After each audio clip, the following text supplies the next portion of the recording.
Olá, pessoal, sejam bem-vindos a mais um episódio do Bagagem de Alma. Hoje eu estou aqui com a Lenice Freire, que é advogada e chefe de cozinha. Ela sabe cozinhar muito bem e ela está aqui para a gente conversar sobre liberdade. Como é que vai, Lenice?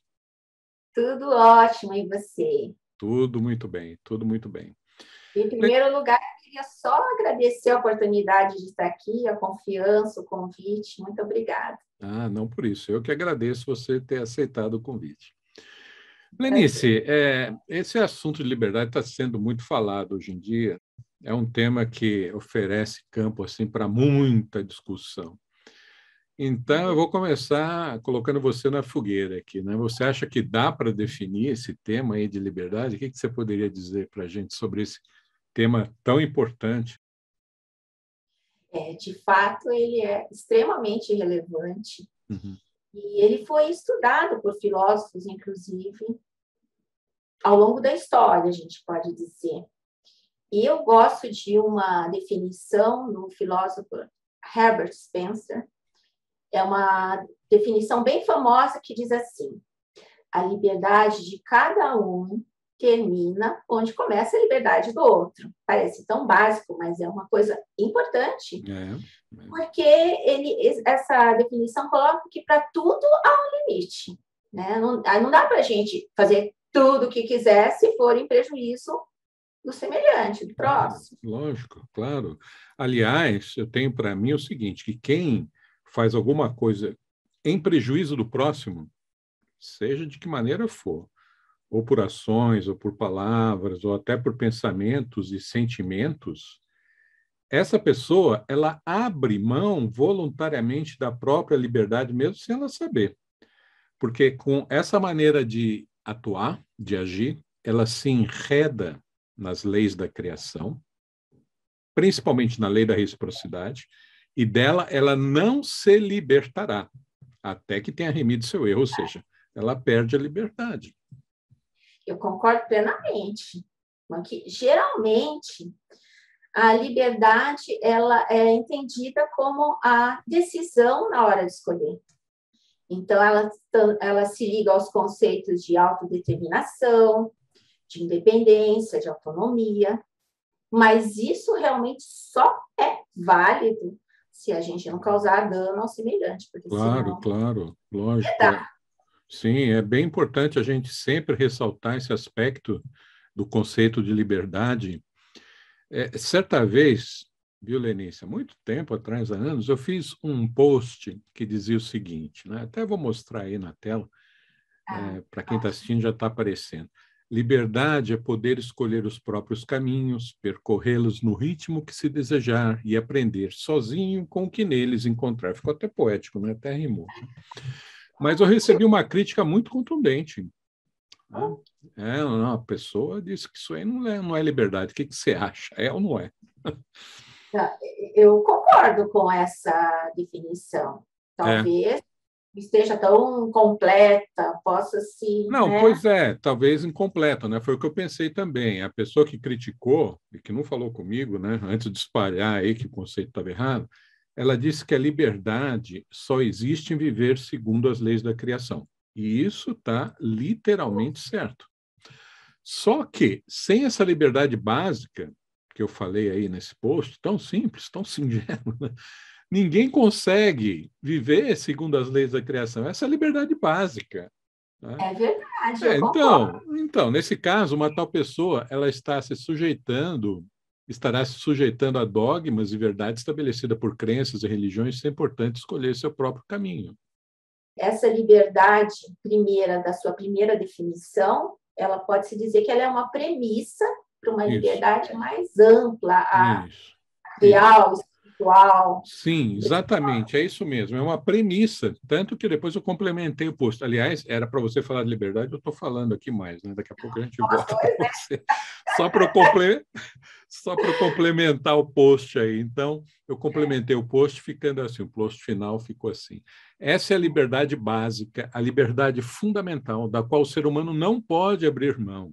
a liberdade que ele não pode menosprezar e nem colocar de lado, pois é ela que o capacita a prosseguir em seus caminhos de desenvolvimento e que o habilita, por fim, a alcançar a liberdade suprema, que consiste no viver em irrestrita conformidade com as leis que regem a criação. E agora? Super completa. Agora ninguém vai poder falar nada. Porque, olha, quem vive segundo as leis da criação não vai causar nunca intencionalmente dano ao seu próximo. Exato.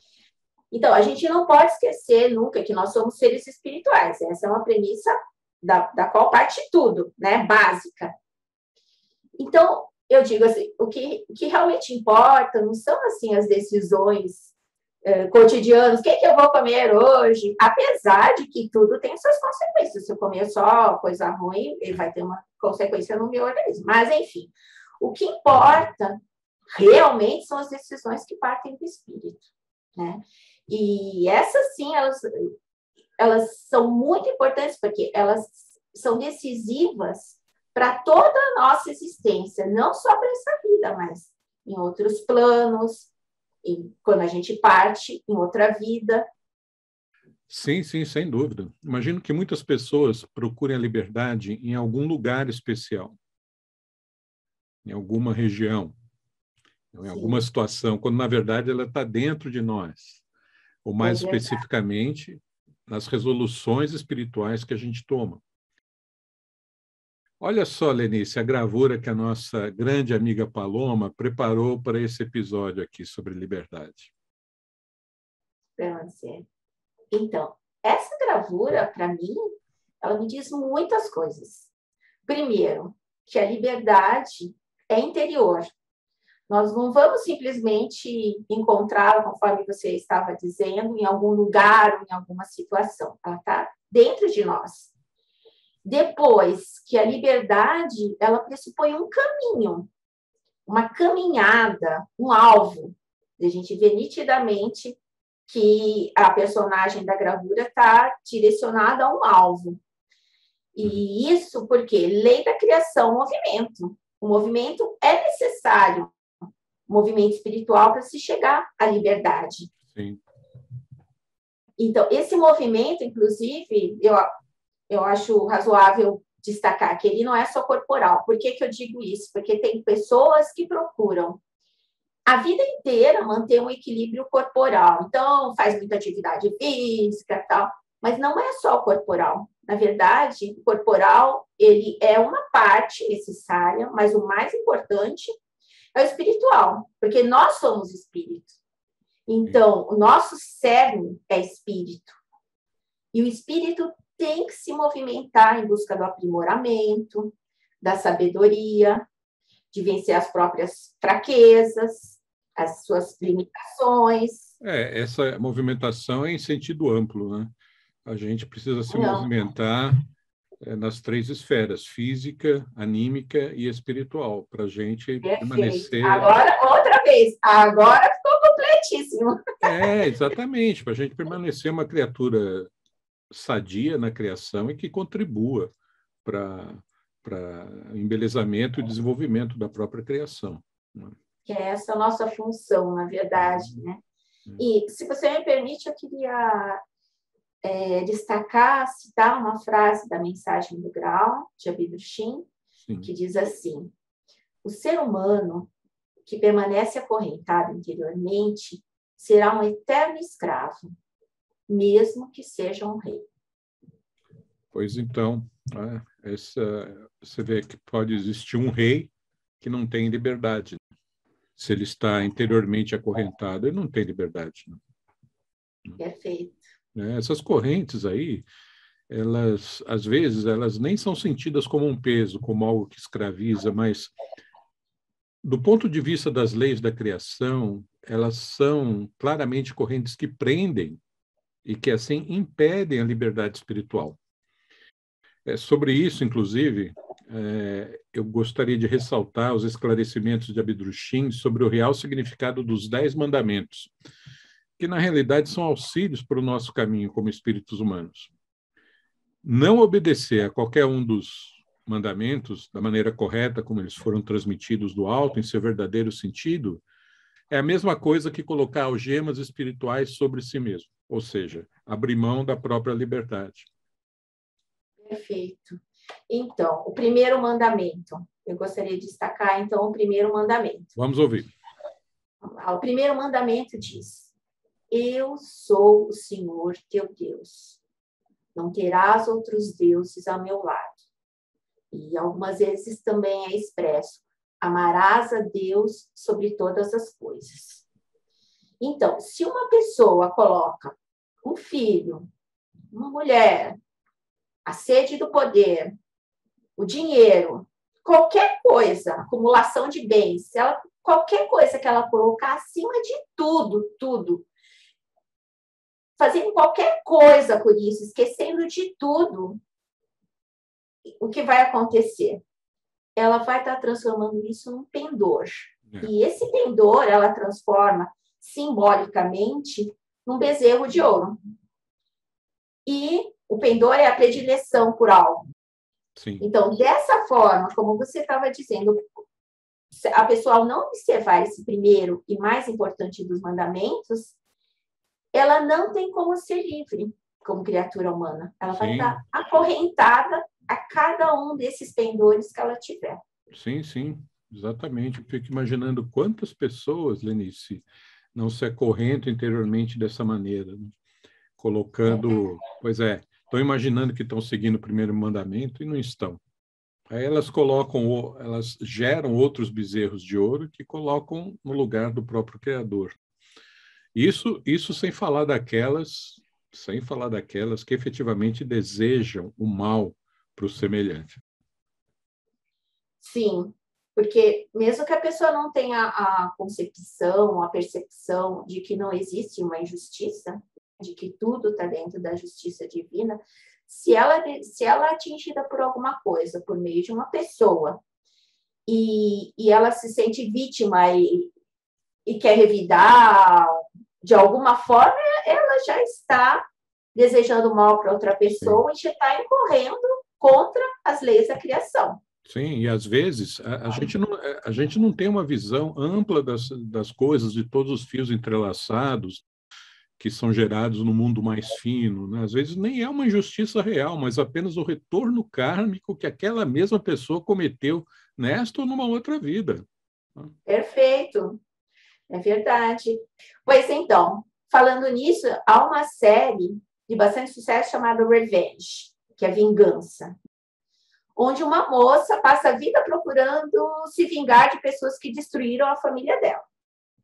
Mas que modo dela gastar a vida? Por quê? Porque ela não pensa outra coisa, ela não vive outra coisa, e dessa forma ela está se acorrentando cada vez mais essas pessoas, e também nos fios de reciprocidade do que ela está fazendo, bem maldosamente, né? Então, ela nunca vai, dessa forma, ela não está trabalhando para a liberdade espiritual dela, pelo contrário. O contrário. É o contrário. E por que a liberdade espiritual é o mais importante? É porque nós só podemos voltar para a nossa pátria espiritual quando nós somos livres espiritualmente. Então, e o que significa isso? É livres de pendores, conforme a gente está falando do primeiro mandamento, livres de dogmas, que atrapalham tudo, que a gente se enreda, livre dos baixos sentimentos, vingança é um deles, e também livre da indolência. Sem dúvida. Olha, se a gente tivesse uma visão mais clara disso, a nossa conduta com o próximo, de uma maneira geral, seria completamente outra, viu? Muito mais cuidadosa. O espírito humano, ele dispõe de livre-arbítrio, vontade livre. Ele pode atuar como desejar, mas isso não é garantia de liberdade. Livre ele só será quando direcionar seu livre-arbítrio no rumo certo. Do contrário, ele vai ficar preso interiormente, como a gente já falou aqui. A consequência do que se escolhe, do que se anseia, é a responsabilidade. São duas faces da mesma moeda. Não dá para ter uma e não ter a outra. A responsabilidade é uma consequência lógica da escolha. Isso me faz lembrar toda essa responsabilidade que é atrelada, como você acabou de dizer, à livre decisão, ela me lembra de uma frase bíblica, que é assim: nem um centímetro lhe será perdoado. Aí surge uma outra questão, porque alguns podem dizer assim: ai, agora eu fiquei desesperado. O que eu fiz nas outras vidas? O que eu já fiz nessa vida? Eu vou ter que pagar tudo. Será que é momento de se desesperar? Não é o caso de desesperar, né, Lenice? Não é o caso. Não é porque você tem essa consciência de que o que você fez você vai ter que resgatar, que isso precisa se traduzir num desespero. Eu concordo plenamente, porque tudo pode ser resolvido pelas próprias leis, que a gente é cercado de auxílios. Então, desde que a gente se disponha, primeiro, tem que se dispor a dar um basta nos erros e também construir coisa nova, né? Então, o que acontece? Pode e deve nascer dentro da gente um grande anseio pelo bem, pelo que é nobre, pela perfeição. E a própria lei da reciprocidade é um auxílio inestimável, né? Muitas vezes ela é vista como um castigo, mas o que nos atinge desagradável absolutamente não é um castigo, mas sim resultado, como a gente disse, daquilo que nós emitimos, que a gente colocou no mundo. Não tem? Sim, são consequências, claro. Se não existisse a lei da reciprocidade, é que seria o caso de desesperar. Pois, porque todos os erros, falhas, pecados não poderiam mais ser remidos. Tá? Não poderiam ser perdoados no final das contas. Continuariam pendendo no espírito humano, puxando ele para baixo. Não haveria possibilidade de uma real liberdade espiritual. Na realidade, Lenice, tudo é amor. Eu sempre me lembro de uma frase da mensagem do Grau de Abidurchim que diz o seguinte: graça e amor, única e exclusivamente, se encontram nos efeitos de todas as leis que existem na criação, e as quais, ascendendo, convergem finalmente para a única e grande lei fundamental, a lei do amor. Sim. E existem, no bojo dessa lei do amor, existem muitas formas de auxílio. Um outro auxílio que existe é a força da boa vontade. E por que isso? Porque essa força da boa vontade, esse anseio que eu disse há pouco, ele faz com que a lei da reciprocidade nos atinja, o que poderia ser uma coisa muito dura, muito pesada, a carga por aquilo que a gente gerou. A força da boa vontade, ela pode transformar isso em algo mais leve, que nos atinge de uma forma mais branda. Sim. E existe até a possibilidade de ser atingido de forma simbólica. Isso é uma graça imensa. É verdade. Então, nesse sentido, eu gostaria de dar um depoimento pessoal, se você me permite. Claro, lógico, sem dúvida. Quando eu era jovem, eu sempre vivia situações assim, opressoras, sentia como um peso o trabalho. E quando eu me formei na USP, estava como professora, estava feliz, eu fui chamada num concurso público e, por uma circunstância, eu aceitei. Então, eu saí de um mundo universitário, de um cargo de professora, para um trabalho totalmente burocratizado.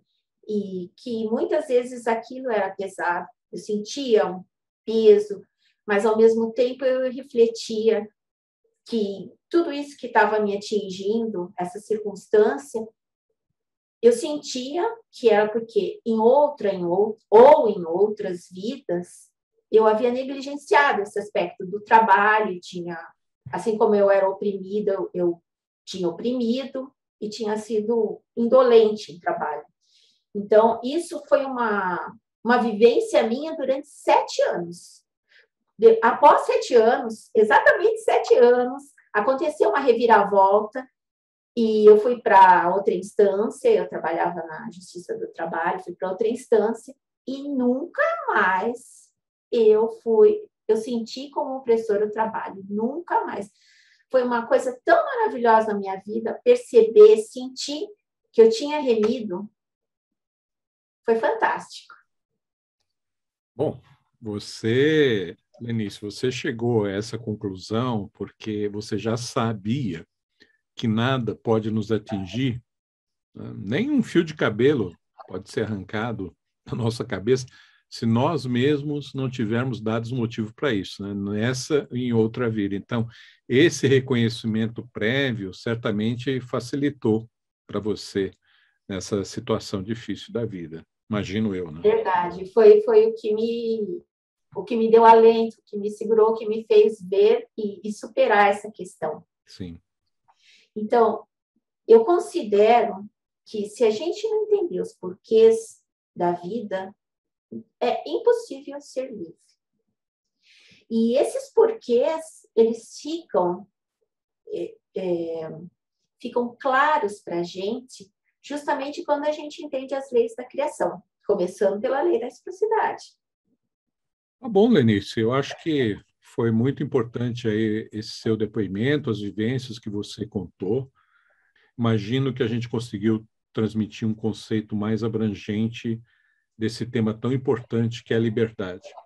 Você gostaria de finalizar com alguma citação, algum tema? Eu trouxe uma citação, sim, do Leon Tolstói, Vamos ouvir. que é assim: não alcançamos a liberdade buscando a liberdade, mas sim a verdade.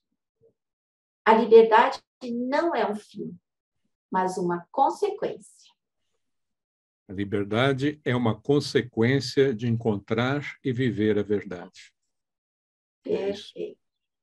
É Tá isso bom, mesmo. Lenice, tá ótimo. Eu queria agradecer muito aí a sua presença. Eu acho Eu que a que gente agradeço. conseguiu dar uma contribuição para esse assunto tão importante. Muito obrigada a todos, a você e a todos que estão nos assistindo. Até mais. Até.